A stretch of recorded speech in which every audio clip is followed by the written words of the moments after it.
But do you work out at all anymore? I try to. I mean, I play basketball at the least. I try to a few times a week. Try to do some cardio But or something? I just, ever since we stopped playing football in high school, like, they really burned me out on lifting weights. Oh, I know. do not like it anymore. I didn't lift weights for a couple of years after high school until I got to like 230. I was like, okay, I need to get back in the gym. I just don't like it anymore. And it's just so boring. Especially, like, you were at a point one time, like, your peak of maxes and stuff, and, like, knowing what it takes to get there is just very draining. Right. I don't even worry about my max anymore. Yeah. I was listening to this. I'm an extremist, though. You're an extremist? Yeah. You have to go all the way up there? Yeah. Like, anything I do, it has to be all the way. See, I was that way for a while, but I watched another trainer on Joe Rogan, obviously. He's like an MMA trainer, and he explained it. He said that there's a reason that like Russian wrestlers are usually always so much better than American wrestlers. And I'm trying not to quote him word for word because I don't want to steal like his whole like philosophy or whatever. But he said it's because when Russian wrestlers practice, they don't go full speed all the time. Like they're not trying to hit their max and like kill themselves every single day. They're working for the next day. So American wrestlers, let's say they wrestle 3 times a week for an hour at a time and they spar full on. They're dead. They're dead after that, so they have to wait a day before they get back in the gym. Russian wrestlers will spar 5 days in a row for a half hour, 45 minutes at half speed, so that the next day they feel good.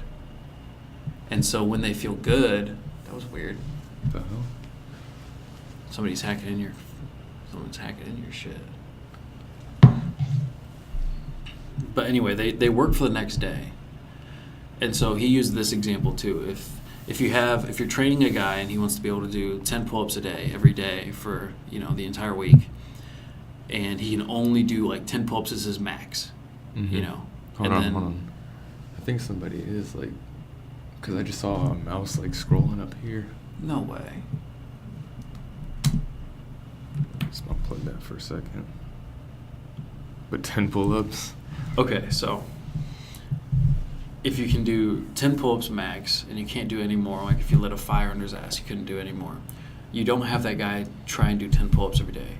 You have him do 3 pull-ups a day for 7 days in a row. And then the next week you have him do 4 pull-ups a day for 7 days in a row. And then 5 pull-ups a day for 7 days in a row. And so eventually he'll get to the point where he can do 10 pull-ups every single day in a row, and then he'll be able to do a couple more if he needs to and not be totally dead. His philosophy is when you work out, you want to set yourself up for the next day. You want to feel good for the next day, because you should be able to like going to the gym. Yeah. Like, because if you like it, you're going to go more often and you're going to be more productive. A lot of people don't like to go for, numerous reasons. They go and they do things wrong and then they hurt, and they don't want to go back and they have to ice themselves and, take care of their body. It's kind of ingrained in me that, because Coach Condon even preached the exact opposite where right. If you're working out and you're feeling sore, that's just your body. You have to fight through that soreness because that's you fighting through yesterday's workout. So once you pass the soreness and you keep working out, that's you like building more muscle. Yeah. That's kind of his philosophy. I mean, when it comes to like football, sure. I mean, that's a very American thing for us to do because everything has to be the biggest and the best here. When you think about people with lifted ass trucks. It's not necessary. Yeah. It's not necessary. They just want it to be the biggest and the best. Look at all the fucking towers in New York City, Trump's tower's got to be the highest tower in Chicago. I mean, it's not, but it's got to be one of the biggest, and it's got to have his name in big fucking lights. Like, that's sort of an American mentality. And if you want to get healthy and you want to feel good, then you work for the next day. You don't push your body to its extreme because you're not going to feel good. You're not going to want to go back. So that's kind of what I've been doing with my workouts. Like I'll run a mile on the treadmill at like a 7.5 minute pace for a mile. And then I'll go do one circuit where I'm working on full body. So I'll do arms, chest, shoulders, all upper body, legs, and then core, and then I'll be done. I'll spend a half hour, 45 minutes max, just so that the next day I wake up and I'm not so sore that I don't want to go back. I wake up feeling good because it does. There's like there's a chemical like reaction in your brain when you lift. There's endorphins and like dopamine's released, and you feel good. So you shouldn't ever feel beat up after coming out of the gym, but people do all the time, and they just keep going back. Yeah, I mean, it's kind of a satisfying feeling to feel beaten up though, because you feel like you accomplish more. Right. And I can't get myself out that mindset to just go as hard as because you I can. feel like if I go to a gym and I don't do the extreme of everything, I feel like I just wasted the day or the night. That's just how I view it for some reason. Like I have to fucking lift until my arms, I can't raise my arms. Until you can't feel them. And I guess, it can be a detrimental way of thinking. It's just, everything in the United States is, we want everything to excess. Like this dude, mukbang, dude. Like, it's excessive, I can get a $5 box from Taco Bell. It'd be cool. 2 tacos, a drink, whatever, nachos, fine. But this dude wants to go and get, 12 tacos and a gordita crunch and a chalupa. And see, I eat like that regularly, though, and that's my problem. Like, I can't. Maybe that's why you feel gross all the time. I can't go somewhere and get, like, a meal, like, where it's just, like, a burger, fries, drink. I have to get, like, possibly 2 burgers, a fry, another side, a dessert. Oh my like, God. there's just, I don't know what it is. I love food, obviously, but I eat, it's kind of like the same concept where I don't, like, save my appetite for the next day. I just, like, splurge, like, in the moment. To excess. And then say that's just lunch. I still have dinner to come, and then it just keeps adding on. I think that's how this country was built. It's built on excess. Why do we promote these massive, huge trucks? They're not like what's the word I'm looking for? Necessary? Yeah, they're not necessary, and they're not. Why would you spend this much money on a big ass truck? Are you talking about like pickup trucks? Yeah, like big ass lifted pickup trucks that get like 12 miles to the gallon. Why do they want you to buy that truck? So you buy more gas. And it's the image that goes with it. Yeah. Because you have a big ass truck, it alludes that you have money. And Right. people like that. Exactly, and that essentially you're wasting it. You could buy a Toyota Camry for half the price and spend half as much on gas every single week, but you won't because you want that excessive, lifestyle. Nobody really wants to live within their means. They want to be big. Everybody wants to be a baller.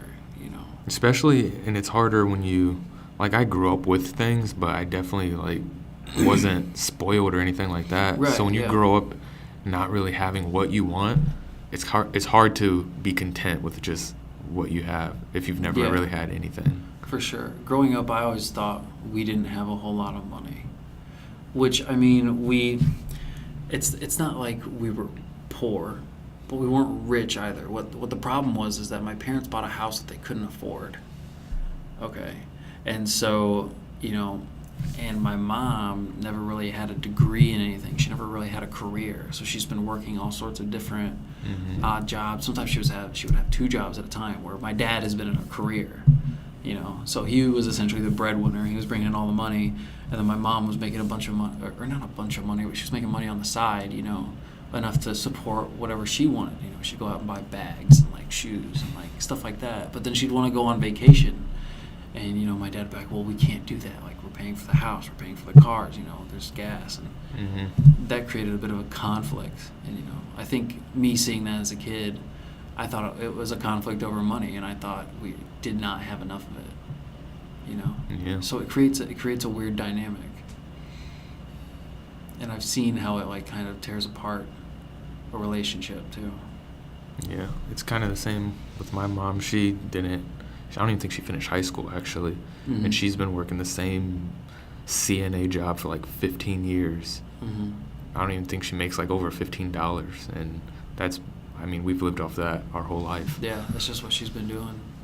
And she always made sure, like, we had, like a mom should, like, made sure we had at least close to what we wanted. Right. But I could never get, like, a new pair of shoes every few months. Right. Like, I got one pair of school shoes beginning of the year, and that's it. That was like, it. That's That's the Yeah. type of way I grew up. Mm-hmm. Whereas people, like, I never understood how, like, we grew up or went to school with people who, like, live, like, I don't want to just say, like, in the hood, but, like, obviously they had less, but they had, like, new shoes every day or every week. That never made sense to me. It's a Their different priorities are different. Yeah, that's exactly what it is. Different kind of mindset, you know.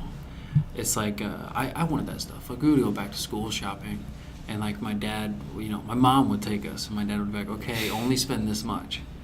And my Get, like, mom, 6 outfits. My mom would want us to have whatever we wanted, you know, so she would give us more than what my dad wanted her to spend, and so there's conflict there. But, you know, I never experienced, like, poverty.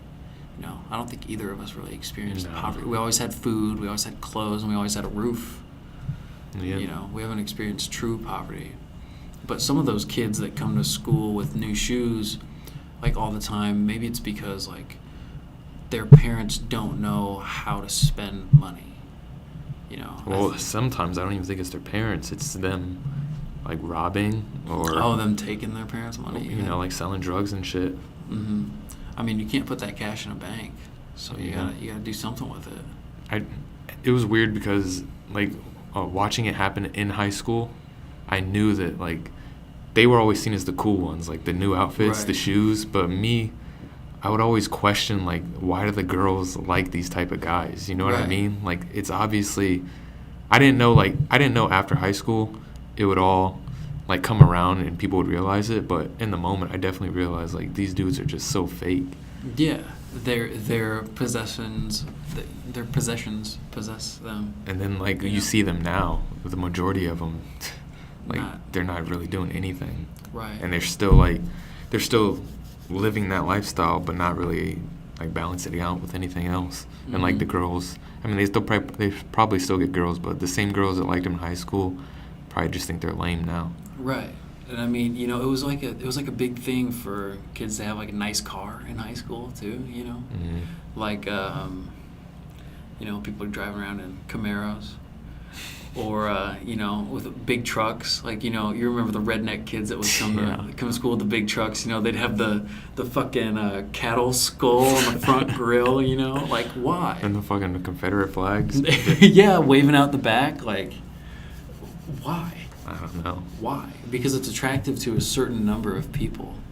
You know, I always saw that and I thought, you know, it's excessive.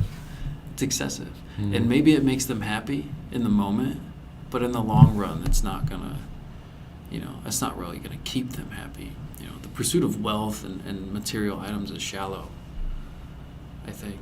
Yeah. You know, it's nice, you know, you can have nice things, you can have luxury items, but to base, you know, all your happiness on that one thing is gonna eventually, you know, it's gonna be your downfall. You're gonna get depressed at some point because you're gonna realize that's it.